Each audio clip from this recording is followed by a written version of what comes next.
बिहार के दरभंगा में मिथिलांचल की पवित्र भूमि से पूर्व केंद्रीय मंत्री रूडी ने कहा, मेरा बिहार पिछड़ा है तो मैं भी पिछड़ा। व्यापक संभावनाओं के बावजूद क्यों पिछड़ा है बिहार। वहीं बीजेपी के केंद्रीय मंत्री राजीव प्रताप रूडी ने कहा, यह राजनीतिक दल से हटकर बात करते नजर आए। जबकि वहीं बीजेपी के कई नेता रूडी जी के स्वागत में लगे हुए नजर आए और आप देख सकते हैं इस मंच पर किस तरह रूडी जी को स्वागत और माला अर्पण कर रहे हैं। बीजेपी के जिला अध्यक्ष से लेकर मीडिया प्रभारी तक बीजेपी का नजर आए रूडी जी के मंच पर। चलिए, एक बात अच्छी है कि बिहार की चिंता करने वाले कोई तो आगे बढ़े, चाहे रूडी जी ही बिहार के नेतृत्व करने का प्रयास कर रहे हैं। वैसे तो रामविलास लोजपा के राष्ट्रीय अध्यक्ष चिराग पासवान भी पासवान नेतृत्व करने वाले चिराग पासवान का भी यह नारा है, बिहारी फर्स्ट, बिहार फर्स्ट।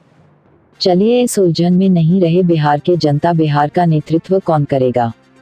बिहार के लोगों को तो सिर्फ बिहार का विकास चाहिए, चाहे वह जो भी आगे आकर बिहार को नेतृत्व करें। जब जब सत्ता हिलती है तब तब गिनती होती है।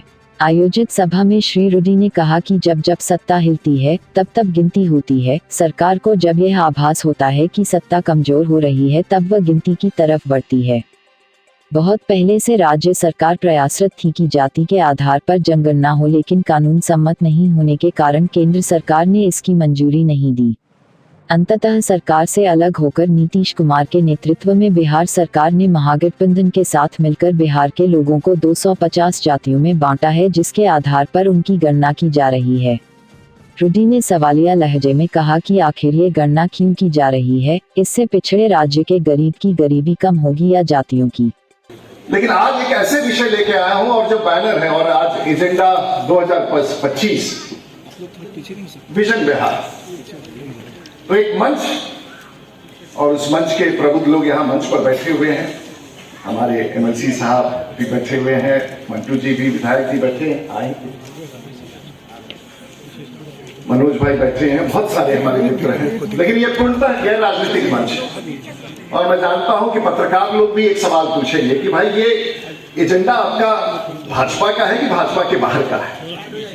तो जरूर पूछ लीजिएगा, जाने से पहले पूछ लीजिएगा, नहीं तो आप सब कर। और जब पूरा बिहार बैकवर्ड है तो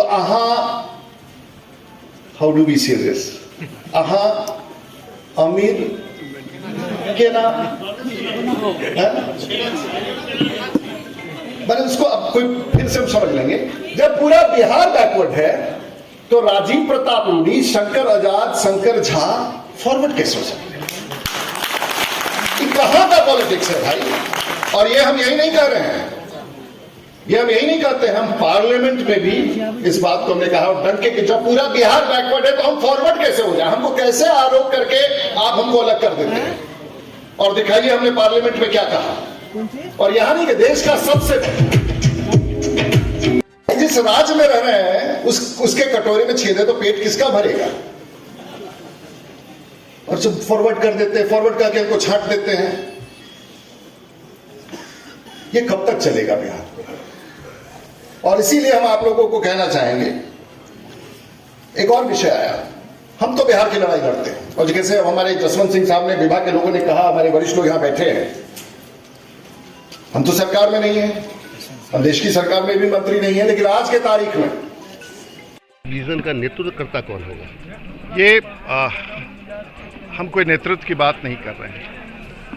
ये बात सच है कि देश में 51% लोग बिहार के गरीबी रेखा से नीचे हैं, और इसकी पुष्टि सिर्फ योजना आयोग ने नहीं किया है, नीति आयोग ने नहीं किया है, इंडिया टुडे के लेटेस्ट रिपोर्ट ने किया है। अगर बिहार पिछड़ा है तो उसका कारण क्या है? हम नेता हैं या और कोई कारण है? और बिहार के पिछड़ेपन के सवाल पर अगर चर्चा बिहार में हम ना करेंगे तो ये आखिर ये विषय कैसे आएगा? तो इसलिए इसको मैं विषय लेके चल रहा हूँ। और पूरी दुनिया में बिहारी आगे है तो बिहार पीछे क्यों? नहीं, आपका विजन समझ रहे हैं, लेकिन सर जिस तरह से आप चल रहे हैं उसमें बहुत साल लग जाएंगे, पता नहीं। लेकिन मुझे बताइए, तुरंत बिहार को इसी चाहिए, जो दर्द आपने बिहार का बयां किया है, हाँ, जो आपने वो सच्चाई मैंने बताया, रास्ता तो लोग निकालेंगे। आखिर में कोई एक आदमी तो उसको नेतृत्व करेगा, लोग तय करेंगे। मतलब मुख्यमंत्री आप बनना चाहेंगे?